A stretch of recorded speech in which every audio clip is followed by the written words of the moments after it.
Bem-vindos a mais um vídeo aqui no canal do Mais Fé. E hoje é um vídeo muito especial. A gente está aqui na visitação pública do Templo de Salvador e nós temos o privilégio de estar aqui com o Elder Ulisses Soares, do Quórum dos 12 Apóstolos. E nós vamos fazer algumas perguntas para ele. E eu queria começar, então, com uma pergunta muito importante, Elder Soares. Quando nós estamos no templo, nós temos experiências espirituais únicas, muitas vezes diferenciadas, porque nós estamos num lugar sagrado. E nós aprendemos que os nossos lares, eles devem ser como uma extensão do templo, como uma extensão, uma antessala, do reino celestial. E a pergunta que eu tenho para você é o que nós podemos fazer para que mesmo quando nós saímos do templo, o templo não saia de nós? Para que nós cheguemos em nossas casas e nós realmente façamos dela, uma antessala do reino celestial na terra. Bem, eu acho que essa é uma pergunta extremamente importante, porque, na verdade, tudo que acontece no templo, nossas experiências, os compromissos que nós fizemos, devem refletir na nossa vida, devem refletir na maneira que nós vivemos, na maneira que nós lidamos com as situações, na maneira como nós interagimos com as pessoas, Então, quando nós saímos do templo, ou pelo menos antes de sair do templo, nós devemos fazer uma introspecção de como é que nós vamos aplicar aquilo que nós aprendemos no templo, ou como é que nós vamos levar aquilo que nós sentimos dentro do templo para os nossos lares. E, sem dúvida nenhuma, compartilhar isso com os nossos filhos, com a nossa família.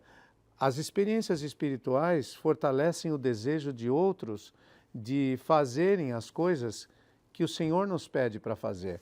Não é assim, por exemplo, quando a gente vai numa conferência, por exemplo, a gente ouve um bom discurso, ouve alguém que prestou um testemunho tocante, você sente no teu coração aquele desejo, aquela vontade de participar daquilo que aquela pessoa experimentou. E, logicamente, você tem que fazer as coisas que o Senhor requer para isso. Então, eu acredito que compartilhar com as nossas famílias aquilo que nós sentimos, fazer uma introspecção, uma reflexão lá na sala celestial daquilo que nós aprendemos e tomar decisões e pedir ajuda do Senhor para a gente implementar isso na nossa vida, Eu também creio que é muito importante, porque nós podemos entrar e sair do templo e não ter nenhuma transformação. Os convênios e as experiências que temos devem ter um poder transformador na nossa vida. Nós devemos passar a enxergar as coisas de maneira diferente, agir de maneira diferente. Então, acredito que nos esforçarmos para realmente implementar aquilo que nós sentimos, compartilhar e tomar decisões enquanto nós estamos na presença do Senhor e pedir as forças dele para que nós possamos verdadeiramente implementar isso na nossa vida. Eu acredito que isso é essencial e fundamental. E nós temos uma segunda pergunta para você, Nós tivemos a oportunidade agora há pouco de estar lá dentro do templo e fazer o tour guiado, por você lá dentro do templo. Nós tivemos uma experiência muito especial, quando nós estávamos na sala de selamento, porque aqui na Igreja de Jesus Cristo nós acreditamos que as famílias podem ser eternas, Que nós podemos voltar a viver com Deus junto com as nossas famílias. E dentro da sala de selamento você compartilhou conosco, a experiência tão maravilhosa que você teve de poder ver os seus filhos se selando, você ser um selador e selar os seus filhos um ao outro, um com o cônjuge.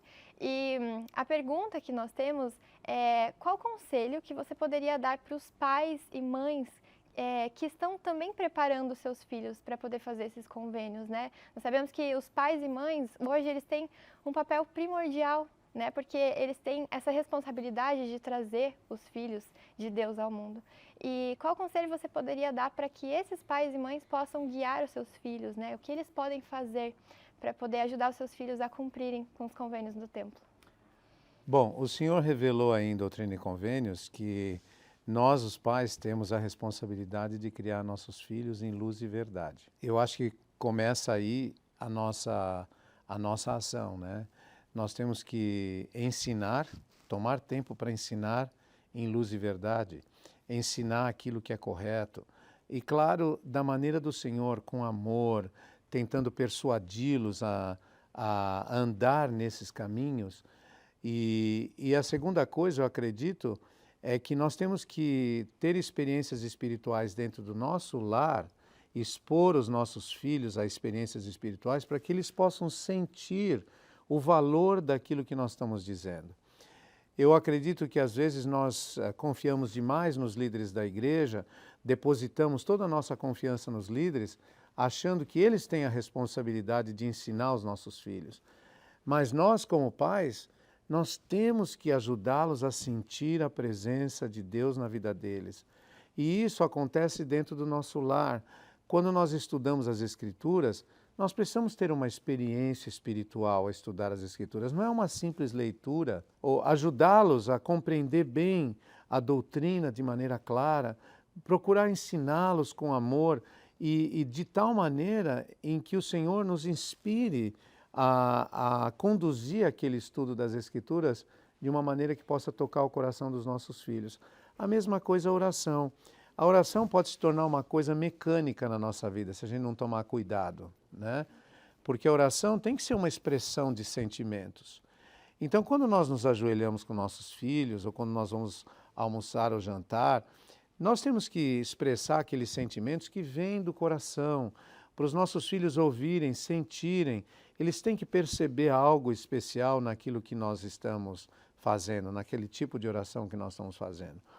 A mesma coisa com as experiências que nós temos no templo, né? Ou experiências que nós temos no serviço do Senhor. Eu me lembro uma ocasião, quando eu estava servindo como presidente de estaca, eu tinha decidido que eu iria entrevistar cada novo converso que entrava na estaca, né? De todas as alas. E eu sempre pedia o presidente do quórum dos élderes e da presidente da Cidade de Socorro para trazerem os novos conversos na estaca. Na noite que eu estivesse lá, eu delegaria outras responsabilidades para os meus conselheiros, mas me dedicaria exclusivamente naquela noite para dar as boas-vindas a essas pessoas, explicar para elas o caminho que eles iriam trilhar para poder se preparar para ir ao templo, por exemplo, para participar das ordenanças do templo. E eu vi uma família que chegou ali com um espírito tão doce, era o pai, a mãe e mais 4 filhas, se eu não estou enganado. Pequenas assim, jovenzinhas, né?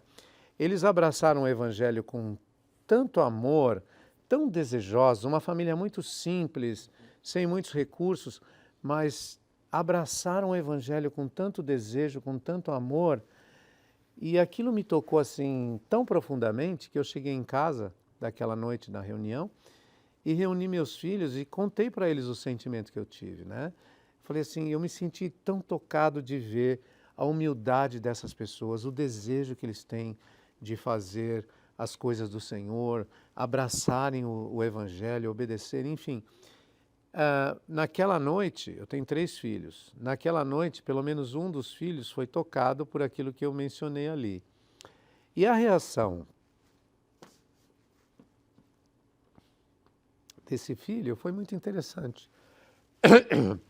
Quando eu disse que era uma família humilde, que talvez não tinha tantos recursos, mas que independente disso eles aceitaram os mandamentos e abraçaram, imediatamente esse filho disse, pai, nós estamos chegando perto do Natal, por que nós não fazemos uma coisa especial para eles, né? Como foi ela mesma que deu a ideia, eu designei ela como coordenadora da nossa atividade de Natal em benefício de alguém.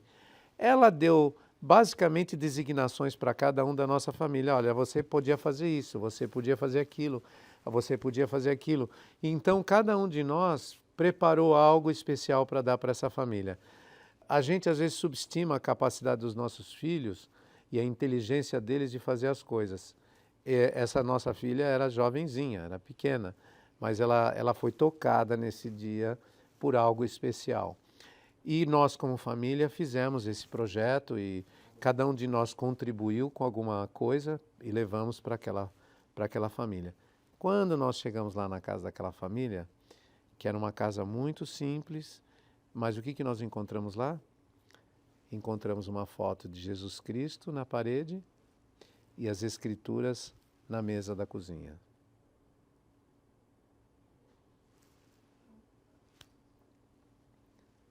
como nós nos sentimos aquele dia, né? De ver uma família com o coração centralizado no Salvador, né? Com as Escrituras.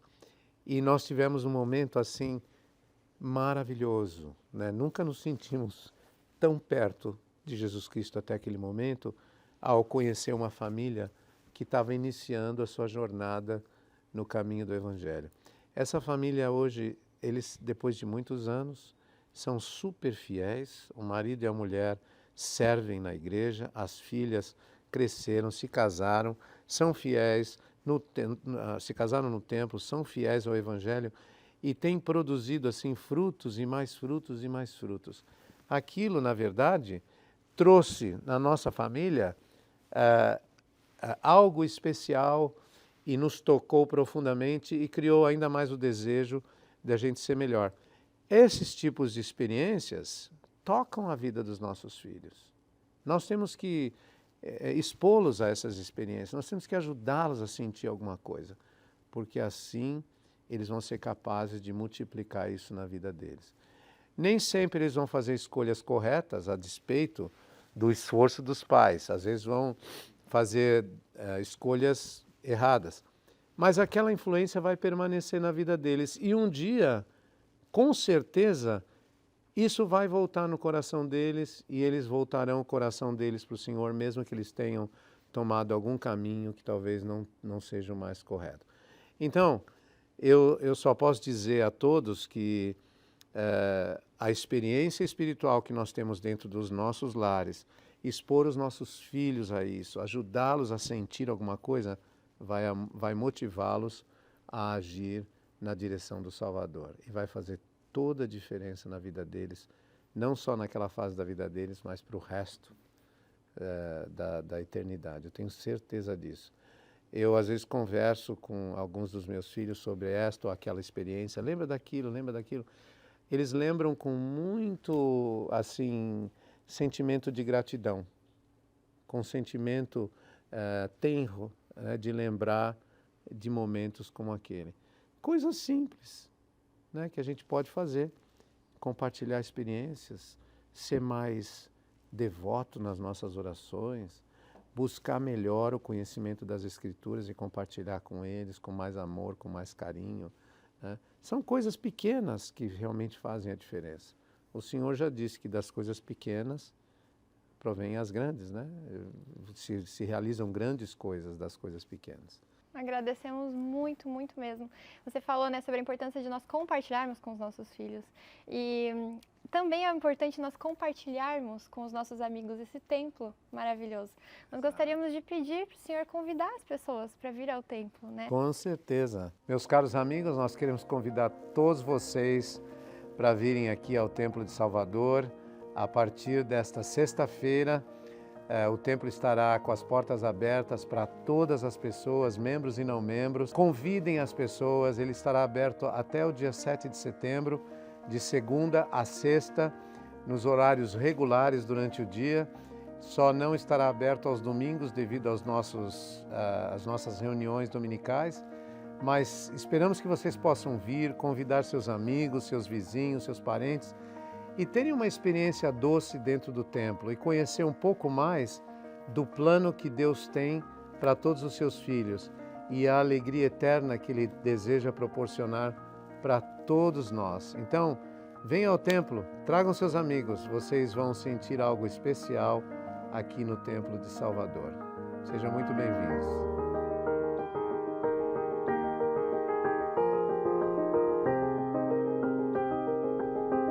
Soares, no Rio de Janeiro, não sei se você tem essa lembrança, a gente passou alguns dias juntos também por conta do templo, né? Sim. E no finalzinho ali dos últimos dias você entregou papéis, né? Cartas, né? Dirigidas a nós, né? Alguns dizeres apenas, né? Mas aquilo tocou o nosso coração, aquilo mudou a nossa vida, minha, do Lucas e da Carol. Então, com uma forma de agradecimento tanto nosso quanto do time, a gente gostaria de presentear isso, que é um livro de Mórmon, com uma ilustração do Templo de Salvador. Muito bonito, olha só. Da nossa ilustradora do time. Tem alguns Muito dizeres bonito. também na contracapa, algo pessoal, que você possa, da mesma forma que a gente recebeu esse carinho, mediante aquelas palavras, a gente quer que você também receba do nosso time. Muito obrigado. Isso, sem dúvida nenhuma, é uma expressão que toca meu coração profundamente e eu me lembro da nossa interação no Rio de Janeiro e algo muito especial que aconteceu lá.